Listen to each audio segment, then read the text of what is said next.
Simulacros de isenção, ficção de imparcialidade, repercussão seletiva, pluralismo de fachada. Através da mentira e da distorção dos fatos, o jornalismo veio transformando fatos em versões. E daí a gente vai ver, sabe o quê? O poder que é a mentira. E aí, Paula? Pois é, poderosa mesmo, até no seu poder de destruição, talvez, principalmente. Até de quem faz, eu acho. Sim? Você acha que também tem um efeito próprio, assim? Eu acho que ela desmorona muito, assim, os alicerces da confiança mútua. A verdade, ela é tipo, assim, um limite, assim, a gente pode discutir, debater, fazer tudo dentro do limite da realidade, da verdade. Quando a mentira passa a ser um item possível, é como se a gente estivesse jogando um jogo sem regras, que vale tudo. Então, tu não chega a lugar nenhum, e se chegar, é quase certo que vai ser o lugar errado.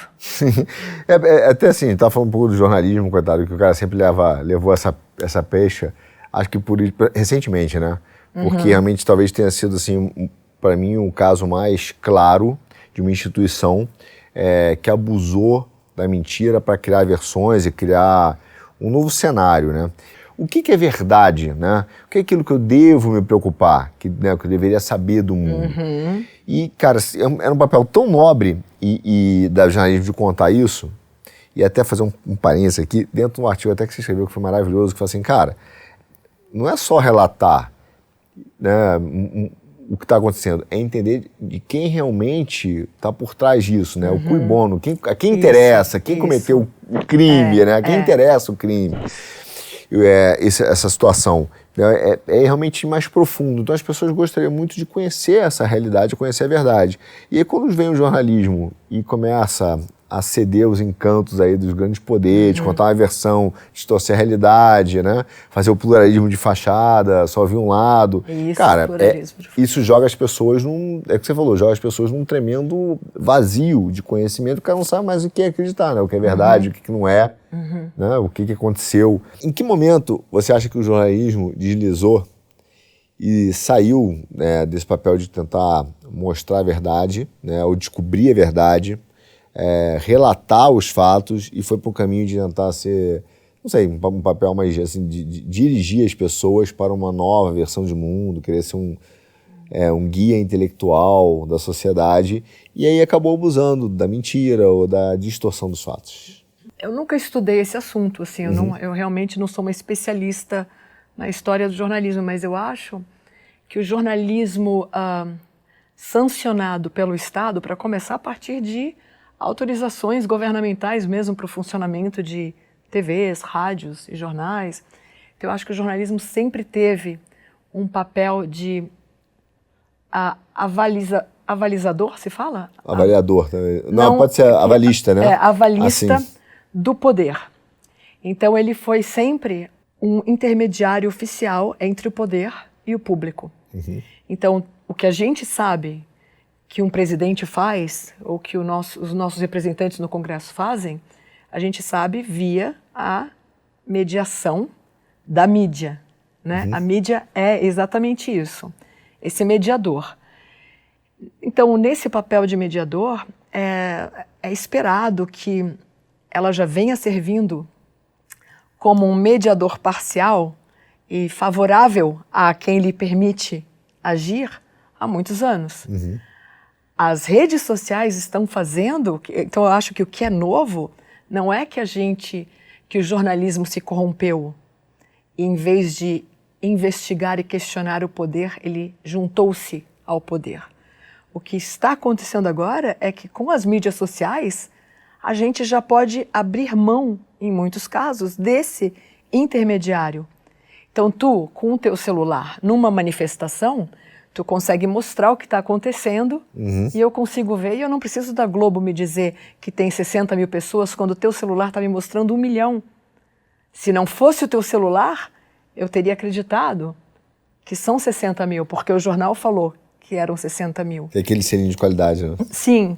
Então, o que está acontecendo agora não é tanto uma crise do jornalismo, a gente está despertando para o quanto o jornalismo vem sendo um instrumento de manutenção do poder e da manipulação. Sim. E agora, o que está acontecendo... Só que o bom jornalismo se valia do quê? Da assinatura, né? Do consumo, do consumidor final. Ele que também avalizava o trabalho daquele jornal. Tipo, se o jornal é bom, ele tem muitos leitores. E os leitores pagantes, de certa forma, financiam uma independência daquele veículo, em certa medida. Uhum. Hoje já não existe mais assinante. O que que existe? Até existe, né? Existe Sim. assinante de Substack, de alguns serviços de informação e coisa e tal, mas muitos dos jornais tradicionais agora se valem quase que exclusivamente da publicidade no jornal. E aí, então, o que eu digo que está havendo, e esse movimento eu acho muito perigoso, é que quando eu trabalhei em redação, a gente chamava de igreja-estado. O departamento de marketing e o departamento de jornalismo. Eles não se misturavam. Em geral, eram até em andares diferentes. Era uma dos orgulhos do jornal dizer que a parte de publicidade não interferia no conteúdo. Uhum. Hoje em dia... Poxa, outro dia eu estava vendo um né? fact-checking do... Hã? É quem manda, né? É quem manda. Mas o pior, eu acho que hoje eles mandam da forma mais nefasta e traiçoeira, porque tu às vezes nem vê a publicidade. Ela está inserida numa reportagem. Sim, sim. De forma velada. Outro dia eu vi um fact-checking do Estadão sobre vacina. E quem que era o financiador da página? Do fact-checking em si? A Johnson e a Janssen, fabricantes de vacina. Então, assim, que mente consegue acreditar que haveria a chance daquele fact-checking dizer a vacina não imuniza, Sim. quando o financiador é o cara que está ganhando dinheiro em fazer a gente acreditar que ela imuniza. O que eu noto na questão da publicidade, também indireta, é que antigamente era muito claro, né? O cara, ele defendia um grupo. Hoje, ele não precisa mais defender o grupo. Ele precisa atacar os concorrentes desse grupo. Então, como assim, a bola vai sobrar para mim, entendeu? Se eu tenho 5 concorrentes aqui e eu sou patrocinador desse cara, o jornalista hoje é uma peça para ser utilizado, e o jornal por um cara para investigar, para destruir, para achar alguma coisa... Destruir reputação, sim. Para ser um destruidor de reputação. Isso, e o pior é que quando tu trabalha como um destruidor de reputação, a impressão que se pode ter é que esse cara está fazendo jornalismo, porque ele está criticando, está perseguindo alguém. Agora, se aquela perseguição é feita com o intuito de ajudar uma outra pessoa que nem foi mencionada na reportagem, isso não é jornalismo, né? Não. Isso é assassinato de reputação, que aliás é o nome do livro lá do Tonholi. Do Tonholi com do Tuma, né? o Tuma. Isso, Tuma e o Tonholi. O Flávio Gordon falou uma coisa maravilhosa no Twitter, eu queria ter meu telefone aqui. Ele falou que... Ele fala da Globo, eu acho. Que a gente agora que está se dando conta que foi uma TV que por anos serviu para fazer qualquer coisa menos jornalismo. O jornalismo era uma distração ali. Era Isso. É muito bom essa frase do Flávio, é isso mesmo. É, uma coisa assim, eu não lembro. É meio que para alienação, só para deixar o pessoal... Agora, o que é interessante, quando eu vejo esse mecanismo, eu vejo assim, o mecanismo que a mídia usa, né? E a gente está falando da mentira, e eu vou voltar nela aqui, mas o mecanismo que a mídia usa, o jornalismo usa, para fazer demônios ou né, criar demônios ou fazer heróis é o mesmo mecanismo. Então é um mecanismo que o cara vai utilizando de distorção de fato, né, ou de mentiras, ou de omissão mesmo. De omissão de algumas coisas, o cara vai escolhendo. De certa forma, você vê ali o que tem. Você não encontra a verdade, porque se ela é seletiva ou se ela é distorcida, você já está no âmbito da mentira. E você vê o poder destrutivo que isso tem, porque as pessoas acreditam. Aí você fala, tudo bem, cara, eu estou no nível macro aqui. Mas vamos à realidade humana. A gente aqui, né? Sim, você já mentiu. Sim, eu ia até te falar uma coisa que eu tenho um antídoto para isso, eu acho. Qual é? Eu já menti também. Não, porque o negócio é o seguinte, por exemplo, eu não me sinto acima ou imune à tendência de validar o que eu já disse ou o que eu já acredito. Então, isso é um defeito, mas é humano. Então, assim, requer muita coragem, tempo e espaço também para tu ficar numa dialética eterna contigo mesmo, em que tu traz sempre os argumentos pró e contras, né? Então, assim, qual que é a saída para isso? Eu acho que é o leitor ou a audiência de uma TV, que a gente consuma o maior número de fontes possíveis. Então, assim, quem lê sempre os meus artigos, a tendência é que ele comece a raciocinar um pouco como eu, talvez com algumas coisas que sejam espertas, inteligentes ali, e com vícios também, vícios interpretativos. Sim. Que estão imbuídos em mim. A tendência dessa pessoa se apropriar daquele mesmo sistema é muito alta. Então, eu acho que o que mais vale é que tu te garanta de consumir pessoas que pensam diferente, não só que têm ideologias diferentes, mas raciocínios também, Sim. maneiras de pensar. Porque a gente pode estar interpretando coisas sobre um ângulo, digamos, um dos ângulos que eu interpretava a pandemia era o financeiro. E durante a pandemia, eu desconfiava, toda vez que alguém falava de eugenia, essas coisas, eu falava, ai gente, poxa. Será? Que isso, cara, não viaja. Daí eu comecei a pesquisar e vi que a eugenia é projeto de governo já faz décadas e é apoiada pela a elite da elite. Sim. A eugenia, inclusive, ela vem dentro daquela ideia naturalmente, né? Tanto do positivismo, do cientificismo, da tecnocracia, que a gente falou aqui outro dia, mas que está ali do pós-Darwin, acho que é o sobrinho dele, não lembro, que é o Galton, não, o Galton, que foi o cara que, inclusive, defendeu a eugenia. Ele defende claramente a eugenia. Não, então eu vi que eles defendem com a maior... Defende porque era científico, a ideia de que tudo que é da ciência é verdade e tal, então assim, é bom a eugenia. Isso, não que eu acho, não, mas ela é considerada foi considerada boa, muita gente defendeu a eugenia. Sabe quem que defende? Eu precisei escrever um artigo sobre isso para acreditar. Que foi aquela bióloga Jane Goodall, eu não sei como é o sobrenome dela, mas é uma super simpática, cabelinho branco, preso atrás, ela abraça macaco, todo mundo já viu essa bióloga, ela abraça uns chimpanzés, ela é muito humana, eu acho, assim, muito empática. E o outro é aquele Sadhguru, que é um guru indiano. Isso. Eu vi esse cara em Beirute, aliás, eu pedi meu dinheiro de volta, consegui metade, depois que eu entrei naquela... Mas ele é famosão.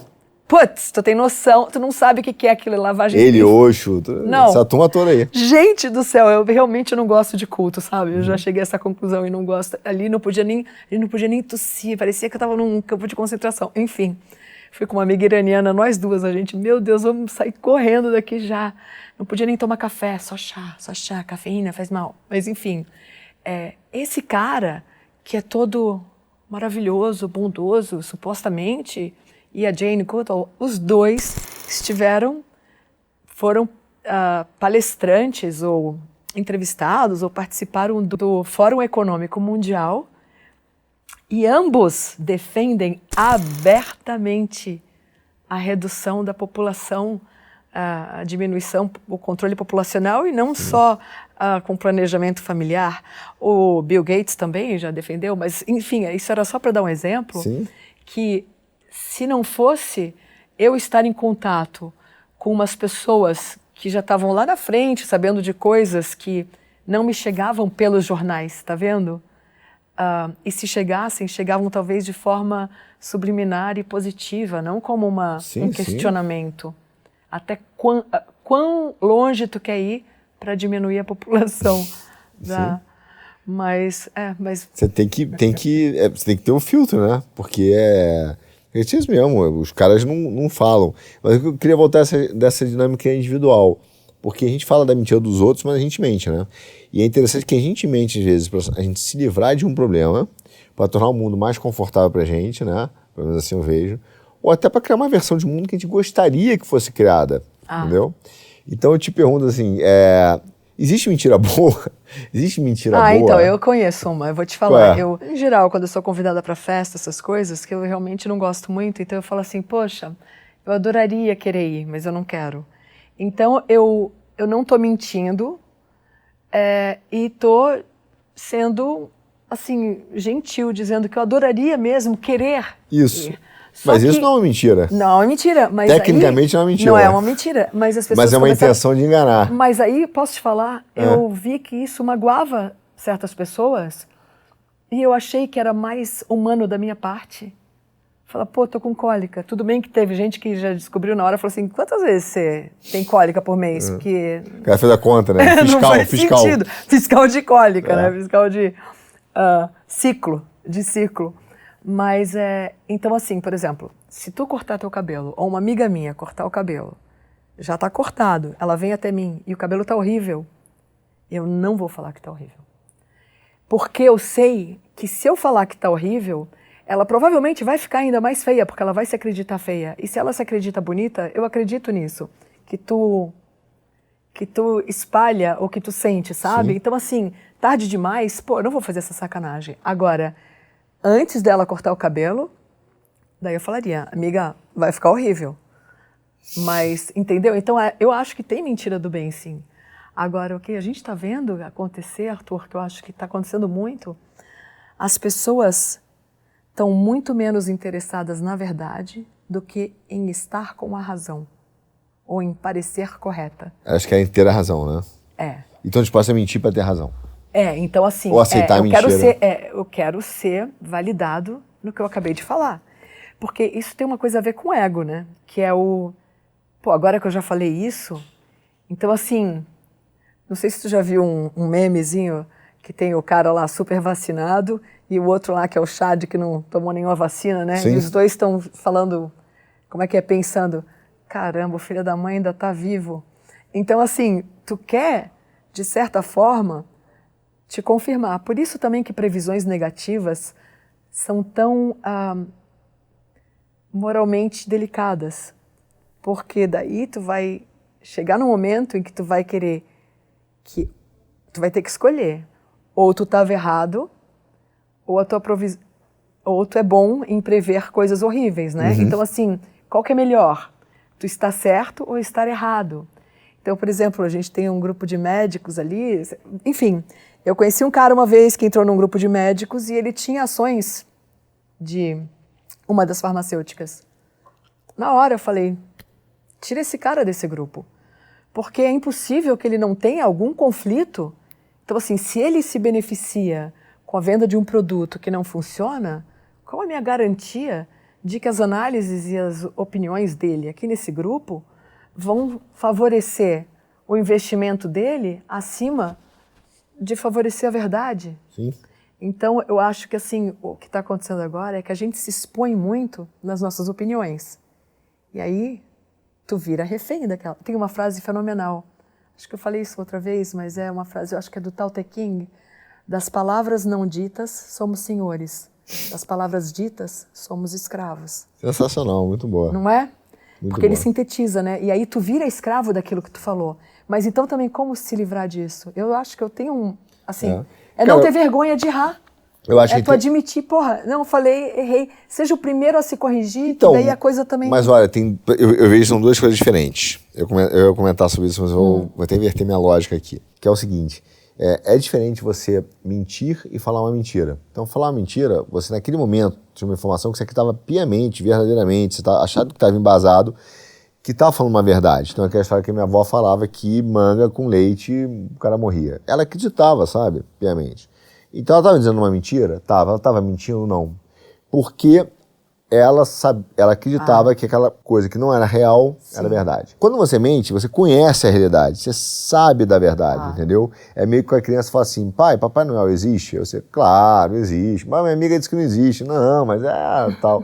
Aí você está mentindo abertamente. E eu vejo os efeitos diferentes disso. A gente tem que separar na questão da verdade e da mentira o que é opinião. O grande problema é que a gente começa a misturar opinião, vontade, gosto com verdade. E aí tem um aspecto importante disso, que tem a ver com a verdade, para mim, né? Que é o seguinte, para você falar a verdade, a pessoa tem que ter algum preparo para querer conhecer a verdade. A questão de verdade e mentira, embora ela tenha um caráter de fato absoluto, né? Nesse sentido, você sabe o que aconteceu, sabe? a outra pessoa tem que estar preparada para conhecer a verdade. Porque se ela não está preparada, ela não realmente quer saber, a verdade ela vai ser ofensiva e ela vai ser desconsiderada. Então, assim, você pensa, cara, se a pessoa quer realmente conhecer a verdade, então são aquelas perguntas que às vezes os filhos fazem, as crianças fazem, papai, existe Papai Noel? Você olha para ele assim, você quer saber a verdade? Você quer saber ou você quer se iludir? Não, eu quero me iludir. Então tá bom. Mas, então, o que a gente está vendo é que os adultos, isso é que é louco, né? A gente essa é uma das conclusões que eu estou chegando, assim, com a pandemia e com essa esquizofrenia não, essa psicose anti-bolsonarista, assim, em que o cara fez... Veja o que está sendo feito pelo Lula agora. Tem coisas aí que se fosse 1/10 daquilo feito pelo Bolsonaro, teria causado... Assim, o que a gente está vendo é que tem gente que prefere sofrer e tá com a razão do que ser beneficiado e ter que admitir que, putz, eu exagerei ou eu errei. E a gente vê também isso quando tu corrige algumas pessoas. Por exemplo, eu morei em vários países e eu tentava, sempre que eu chegava num país novo, uma das primeiras frases que eu tentava aprender é: me corrige, por favor. Porque eu queria falar a língua. Então aí a minha primeira reação quando alguém me corrige é... Não, coisa boba, quando foi um detalhe ali, um erro de digitação, a pessoa corrige, ela conseguiu entender, então tudo bem. Mas a minha reação é falar, obrigada, eu quero ser corrigido. Eu acho isso, para mim, é um ato de generosidade. E tem gente que... Outro dia eu corrigi um amigo meu, falei alguma coisa, ele falou, desculpa. Eu falei, mas como desculpa? Tu não me ofendeu errando essa palavra. Sim. Eu estou só te dando de graça uma mini aula aí que, então, de novo, vai pro ego, sabe? E tu vê, assim, as poucas pessoas que conseguiram admitir que erraram nessa pandemia estão virando estão virando cases de estudo de psicologia e jornalismo, porque é tão difícil. Você vê, quer dizer, hoje a gente, você falou, eu acho que é tão bonita a questão da correção, até em relação ao professor-aluno, hoje de aula, não é demais você corrigir alguém. E, aliás, é um gesto, é uma coisa muito bonita das duas partes, porque é quando e você está corretíssima, a generosidade encontra a humildade. O generoso em dividir o conhecimento correto e humilde em receber. É muito legal o ato, eu também não me importa se é corrigir nem nada. Não mesmo. O problema é quando o cara que não sabe quer te corrigir, né? Aí você fala, pô, olha só, não dá, então, né? Também tem uma coisa do ego querer sempre achar um defeito no outro, e aí... E sempre ele querer diferente. Mas veja, eu acho que a questão, você falou da pandemia, mas a gente tem na história do mundo, e a gente está falando sobre essa questão da mentira, como ela é utilizada para construir um novo mundo, construir uma nova versão.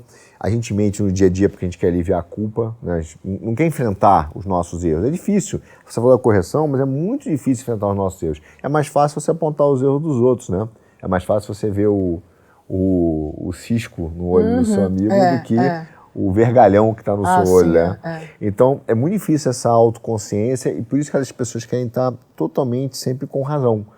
Porque ela tem essa dificuldade de reconhecer o seu erro, e por isso que eu acho que ela usa a mentira. Só que a mentira, a gente acha que a mentira é um atalho para um objetivo, uma coisa mais suave, entendeu? É tipo um caminho mais fácil. Só que ela tem consequências desastrosas na história, não é de hoje. Quando a gente fala hoje, por exemplo, fake news, né? E como o sistema usou isso e distorceu isso, né? Eu brinco que o sistema usou a fake news para criar uma nova mentira.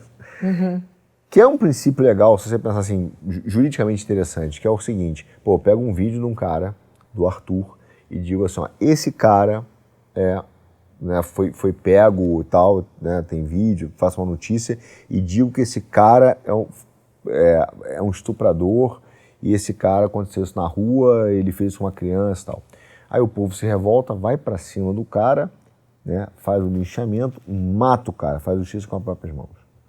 Aí você vai ver, esse cara nunca teve envolvido em nada. Quer dizer, você tem diversas formas de assassinato utilizando a fake news, a mentira. Você tem a mentira sendo utilizada como destruição de reputação. porque você não precisa do linchamento real, mas você tem um linchamento civil, a gente já falou sobre isso, né, em outro programa. Você tem a mentira com uma série de consequências destrutivas na vida das pessoas, de maneira que ela não consegue mais reagir. Coisas pequenas, por exemplo, uma pessoa, por exemplo, coisas do passado, uma pessoa que de repente ela é taxada de um determinado comportamento moral. Né? Uma mulher, geralmente no passado, tinha muito isso. Depois ela não conseguia mais arrumar um marido, porque, não, essa menina é isso, essa menina é isso. Essa mentira, veja só, quantas vezes ela assassinou pessoas. Uma vez eu perguntei isso para um amigo meu, eu falei, cara, você já matou alguém? Ele falou, não, nunca matei ninguém. Eu falei, você já destruiu a reputação de alguém? Ele falou, cara, eu já prejudiquei a reputação de alguém. Já disse que a menina era prostituta e que o meu amigo era não sei quem. Eu falei, você se tocou que você matou? Você matou porque aquela pessoa vai sendo esfaqueada, sabe? Mas isso assim, tu tá falando isso até eu tô pensando agora, por exemplo, assim, e aí talvez seja uma coisa que eu precise analisar mesmo e me policiar, porque uma coisa talvez que eu erre muito, que eu falo, nossa, como você é burra, adoro chamar de burro, né? De burra e burro. Mas às vezes o mais correto seria, o que você falou foi uma burrice. Isso. Porque se eu falo, você é burra, eu já estou até privando essa pessoa da possibilidade de acertar, porque se eu já declarei, já julguei que ela é burra, até para mim é contraproducente, porque eu mesma não vou, se eu aceitar que ela falou alguma outra coisa inteligente, então a minha primeira declaração estava errada. Sim, está sendo incongruente no mínimo, né? Estou sendo incoerente, né? Incoerente. Então talvez seja uma coisa a ser analisada aí, prestar atenção. A gente faz porque a gente tira a possibilidade, quando a gente destrói a reputação das pessoas... Porque a gente tem que ser assim, porque pensa bem, tu com a tua esposa, vai. Com certeza tem coisas que tu faz que ela não concorda e vice-versa e coisa e tal. Mas tu a ama e vice-versa. E nesse amor existe, então, um perdão incutido ali já, é implícito. E outra coisa mais importante ainda, que está implícita nisso, que é a perfeição, é impossível. Sim. Então, se a gente consegue tolerar um pai, uma mãe, um namorado que tem defeitos e tem coisas que a gente talvez considere até condenável, talvez seja uma das maneiras que a gente possa talvez melhorar o mundo um pouquinho, partir sempre do princípio que todo mundo pode errar e acertar. E nenhum ato é eterno, ou nenhum erro é eterno. Então, assim, em vez de falar para a pessoa como você é burra, falar, poxa, como você foi burra naquele momento, olha, não quero largar o burra, né? Ou como você falou uma coisa errada, uma burrice, mas não criar aquela pecha. É que tem coisas que me dão tanta raiva, assim. Sim, mas isso é humano. Você está falando da minha esposa, né? Eu brinco que nesse ponto eu não tenho nem o que reclamar, porque eu sou Ela não erra. Eu sou extremamente de sorte, porque eu consegui escolher a única pessoa em 7 bilhões no mundo que nunca está errada. Então eu realmente estou... Eu sou um cara super sortudo, entendeu? Nunca errou. Mas, assim, é claro, mas é só, isso é extremamente humano. A gente tem que entender, assim, quando a gente mente, né? Primeiro, a gente gosta de mentir sobre a gente. Né? Em entrevista de emprego, quais são os seus defeitos? O cara não fala, o cara mente. Entende que a mentira... Sou perfeccionista. Sou determinado e tal. Mas a mentira é uma grande ferramenta de distorção, porque nós não conseguimos nos olhar e ver os nossos próprios defeitos, admitir os nossos próprios erros. Nós não queremos assumir a responsabilidade dos nossos atos. Nós não queremos pagar pelos nossos atos, entendeu? Então a gente está sempre tentando terceirizar a culpa, fantasiar um personagem, fantasiar uma versão de uma história, porque a gente tem a vontade de parecer verdadeiro e certo, mas no fundo a gente sabe que a gente é uma fraude em várias coisas. Então é aquela história do cara que mente, né? Mente no trabalho que é determinado, na semana seguinte está pedindo para sair mais cedo que não aguenta mais o trabalho. A gente sabe por quê? Porque ele quer parecer uma coisa que ele sabe que ele não é. Só que isso não é apenas não é um pó de arroz que você está botando ali em você mesmo. Isso tem efeitos que a gente não consegue nem imaginar que vão sendo essa consequência, né? O cara que pega um vídeo, acha engraçado, diz que fulano fez um mal e de repente esse cara acaba morto. E aí o governo pega isso e começa a dizer, o grande problema é fake news mata. Sim, fake news mata se você provoca uma multidão para linchar o cara. Mas, tipo da escola base, vai. O caso da escola base é um clássico, a imprensa nunca pediu desculpa, né? Fingiu que não aconteceu, né? Folha de São Paulo. Então, assim, é uma destruição e os efeitos, porque às vezes a pessoa fala, tudo bem, reputação, cara, só no jornal. A gente tem que entender que quando você faz um problema reputacional, seja no jornal, no nosso dia a dia, você está privando aquela pessoa de um determinado potencial de realização da sua vida plena. E aí eu vou fazer meu puxadinho aqui que eu sempre faço, que é espiritual.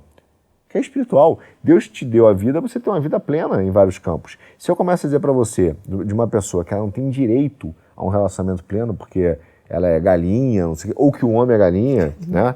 Como dizia na minha época, mais suave. Pô, alguém que vai se interessar por ela, fala, se essa menina é galinha, eu não quero. Daqui a pouco ela não namora mais ninguém. Eu tô assassinando a possibilidade dela ter um potencial de uma vida plena. Se eu começo a dizer, esse cara é um preguiçoso, né? Ele pode ter sido, mas ele não é, entendeu? Ele pode ter mudado. E aí a gente fala, não, esse cara é preguiçoso, eu tô tirando a possibilidade dele de ter uma vida digna de trabalho. Mas a combinação de coisas humanas que são distorcidas, né, depravadas, com a vontade de julgar, não de fazer juízo sobre um ato, de julgar uma pessoa, de condená-la, de mostrar minha autojustificação. Eu sou bom, né, o mundo é ruim. A minha vontade de parecer perfeito, a minha vontade de lidar com os meus defeitos, com os meus vícios, aí é a ferramenta que acaba sendo utilizada, quase que uma faca guinso que serve para tudo, é mentira. Só que ela tem um poder destruidor, né? Porque na hora de eu me justificar, de eu me embelezar, eu tô acabando em massa com uma E é muito gente, louco, né? assim, ó, quando tu participa de grupos ideológicos ali no Twitter, no WhatsApp, com pessoas mais ou menos de uma mesma ideologia ali, tu vê que existe uma coisa assim coletiva de autoconfirmação. Então, eu entrei, me colocaram num grupo, por exemplo, que as pessoas, dava para ver ali que elas não tinham o mesmo interesse em achar verdade nenhuma, elas tinham interesse em atiçar a torcida. E iam fazendo de um jeito, então, por exemplo, vou te dar um exemplo, recebi recentemente um vídeo de ônibus sendo queimados, e aí tinha na imagem, tá assim, Flávio Dino não gosta dos ônibus entregues por Bolsonaro e manda queimar. Fica aquilo na tela, os 2 minutos do vídeo. Aí eu fui procurar e vi que aqueles ônibus foram queimados em Mato Grosso há 2 anos. Então, assim, alguém achou que seria bom para o Bolsonaro, ou para os apoiadores do Bolsonaro, ou para os antipetistas, que as pessoas acreditassem que houve aquilo. Então, assim, essa pessoa pode ser também desinformação, né? Exatamente para eu aparecer na televisão e criticar, e aí a culpa cair no Bolsonaro, talvez. Mas o que eu acho interessante é que, com certas pessoas, quando tu aponta a mentira, tem pessoas que praticamente falam, tudo bem, isso é mentira, mas eles não seria impossível que eles botassem fogo no ônibus. É porque quer ganhar a qualquer custo, né? É isso, e isso é preocupante. Tá certo a qualquer custo, não importa... Isso, e aí eu acho que um outro antídoto a esse vício, e assim, eu sei também que eu já fui até expulsa de grupo, ou saí depois que eu fiz algumas críticas, ou que mostrei isso não é verdade, e as pessoas elas se sentiam atacadas pessoalmente se eu falasse que aquela informação era falsa.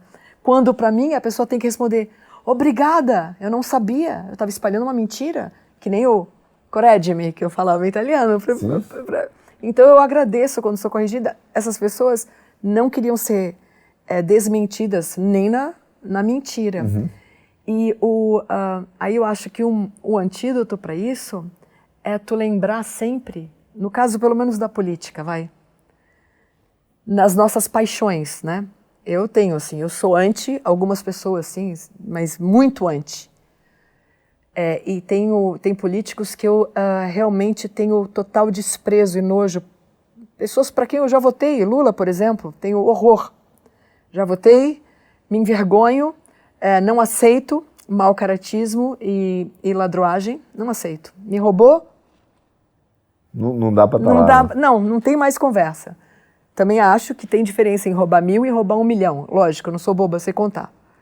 Mas eu tenho que lembrar, e eu quero sempre lembrar isso, que quando eu for julgar algum ato do Lula, que eu pense em primeiro lugar no meu país. Nunca nas minhas predileções pessoais, ou nisso que eu fiz agora, que eu falei, e aí eu quero ser justificada e quero que ele faça bastante coisa errada para as pessoas verem, como a Paula é maravilhosa, ela tinha toda a razão em ter nojo do cara. Não, eu quero estar errada, porque eu quero que a fome diminua, eu quero que as pessoas não precisem perder 4 horas do dia para ir e voltar do trabalho. Então, se tu levar em consideração sempre qual é o valor mais humano e amplo daquele teu julgamento, da tua opinião, aí eu acho que facilita até em tu falar assim, não, eu estava errada.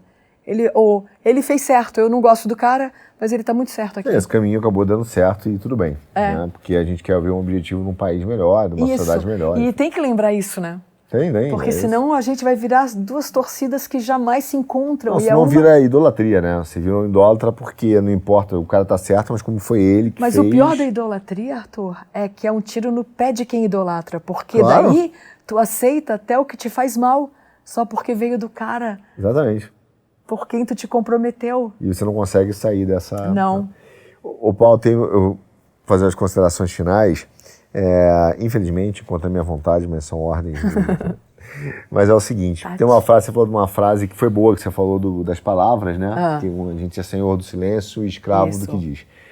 Mas tem uma outra mentira que eu acho muito boa, que reflete muito essa vontade de querer estar certo, mas também de o outro estar errado. Enfim, ela é bem profunda, apesar de não parecer, que é muito divertido. Eu vi num filme uma vez, o cara falou o seguinte, se você falar mentiras de mim, eu vou falar a verdade de você.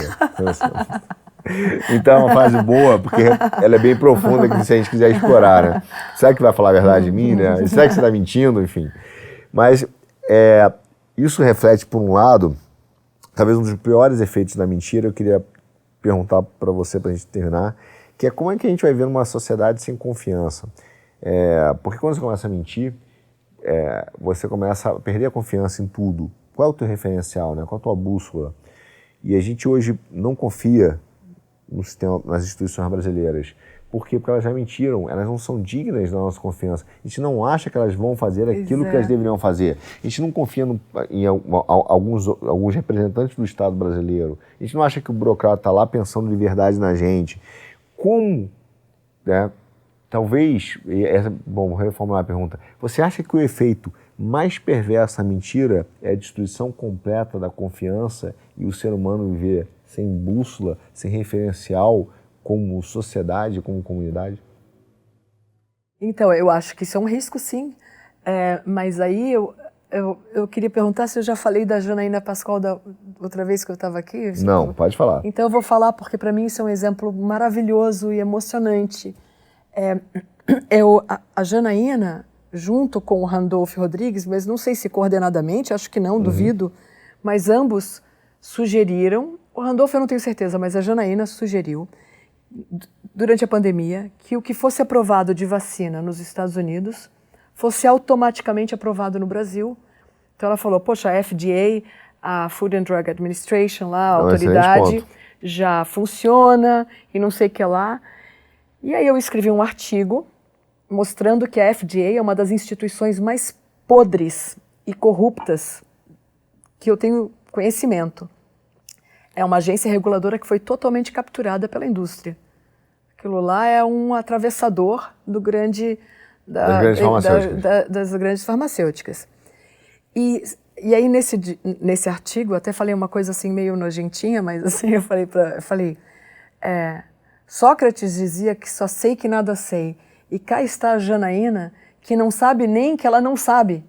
E ela nem se... Aí eu peguei e desci o cacete ali, o título do artigo era O Vira-Lata Caramelo.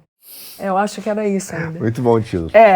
E aí, olha o tapa de luva de pelica, não, de boxe mesmo que eu tomei na cara, foi que...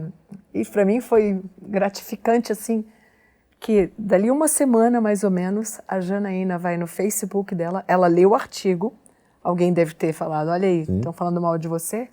Só que o meu artigo foi com vários exemplos de como a FDA não é confiável. E a Janaína vai no Facebook dela, põe o artigo e fala, apesar dos adjetivos desnecessários, alguma coisa assim, recomendo a leitura para ampliar o debate. E para mim, eu acho que eu nunca mais vou desconfiar da índole da Janaína. Eu posso desconfiar até do que ela diz, porque eu posso achar também que ela vai falar outra coisa que mostra desconhecimento. Ela pode ter dito uma mentira, mas não mentiu, né? Não, exactly. Eu vou saber que ela é tão intelectualmente honesta que ela vai divulgar um artigo que a chama de vira-lata caramelo em nome da verdade e a despeito de si mesma e do seu ego. Isso aí para mim é uma coisa... Isso é o ser humano buscando verdadeiramente... Vou fazer uma besteira aqui, vou falar, verdadeiramente é verdade. Realmente buscando a verdade. Mas sério, eu acho, daí eu tive convicção de que ela realmente quer um Brasil melhor e mais justo, e mesmo que isso a obrigue a dizer eu estava errada. E isso é que é o lindo, eu acho que todos nós erramos, então o que vai diferir um de outro, eu acho, é exatamente a capacidade de evoluir e aceitar que tu errou, como eu das máscaras, né, que eu tenho vergonha, eu que quero sair de máscara para me esconder daquele artigo, mas eu não o apago e não botei nenhum anúncio lá, um alerta dizendo mudei de opinião. Isso para mim mostra a genealogia do meu conhecimento também, do aprimoramento das minhas opiniões e coisa e tal. Mas... Muito bom. Queria te agradecer pelo papo, queria agradecer aos nossos queridíssimos, como eu já estou acima dos 45, um pouquinho mais, nossos telespectadores, e dizer assim que a gente lida com uma coisa dificílima, que é o assunto que é mentira. E a gente lida tão mal com isso que o Brasil, não só o Brasil, o mundo tem o dia da mentira, mas não tem o dia da verdade. E a ideia é, vamos fazer uma pegadinha, mas no fundo a gente está valorizando a mentira e querendo que ela, aliviando, né, passando pano, não, a mentira é legal, etc., com todos os efeitos que a gente discutiu aqui. Queria agradecer a todos vocês pela paciência e também lembrar para, não esqueçam, curtir o nosso vídeo, o coraçãozinho, compartilhar, comentar, nos ajudem, porque o engajamento de tudo isso que a gente falou gera engajamento para que essa informação possa ser distribuída e chegar para mais pessoas. Se você gostou, se você não gostou, também comenta que ajuda a chegar e tá tudo bem. Obrigado, pessoal. Esse é mais um Quinto Elemento. Obrigado, Paula. Até o próximo minicast.